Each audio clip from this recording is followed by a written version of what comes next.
Hi everyone, welcome to 1.1 Living and Non-Living Things for Stage 1 Biology.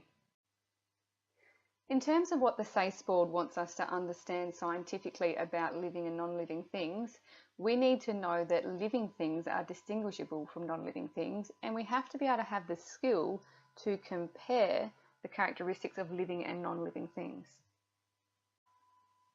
So what is biology? If we break the word down, bio actually is a Greek word and means life. Ology is the study of, so we'll be studying the science of life and living things.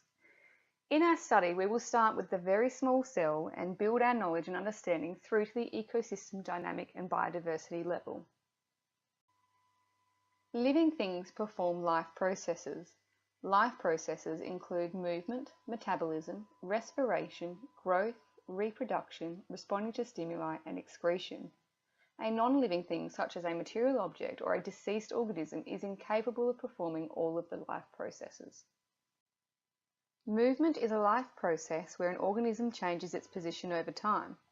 This is important for hunting, acquiring nutrients, finding shelter, and avoiding predation.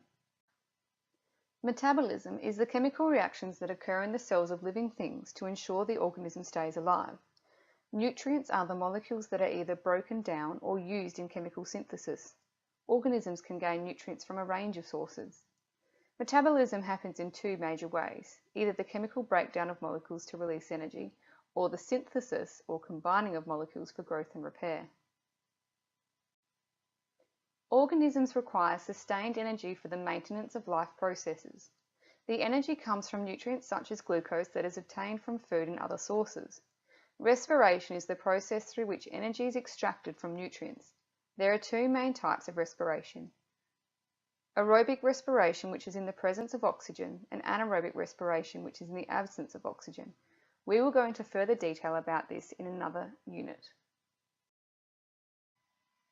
Growth is an increase in both the size and number of cells in an organism.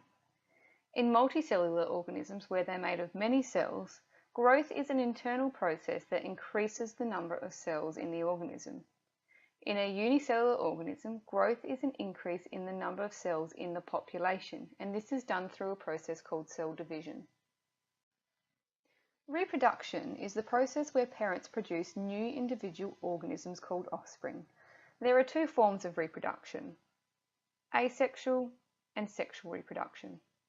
Asexual reproduction is where the parent organism reproduces independently through a process of cell division. A key point about this type of reproduction is that the offspring are genetically identical. Asexual reproduction occurs in a range of organisms including bacteria, protists, and some fungi, plants, and animals. Sexual reproduction is where the parent organism or organisms produce specialized cells called gametes that fuse to form the offspring. A key difference here is that the offspring has the genetic characteristics of both parents or parent. Organisms respond to stimuli in their environment for a range of reasons. Multicellular organisms have specialized organs and systems that allow them to respond to stimuli. Simple unicellular organisms have specific receptors. If you think about examples in your own life, there are a range of stimuli that you interpret and hopefully respond to in a way to keep you safe. For example, whether it be temperature, for identifying that it's cold outside and preparing appropriately, or identifying that a pan is red hot and removing your hand before serious burns are caused. You may have also observed a plant that leans towards the sun. These are all examples of organisms responding to stimuli. Excretion is a process where metabolic waste is removed from the organism. In a simple cell, the waste is excreted into the surrounding environment. In a complex multicellular organism, there is a specialized system that helps remove the waste.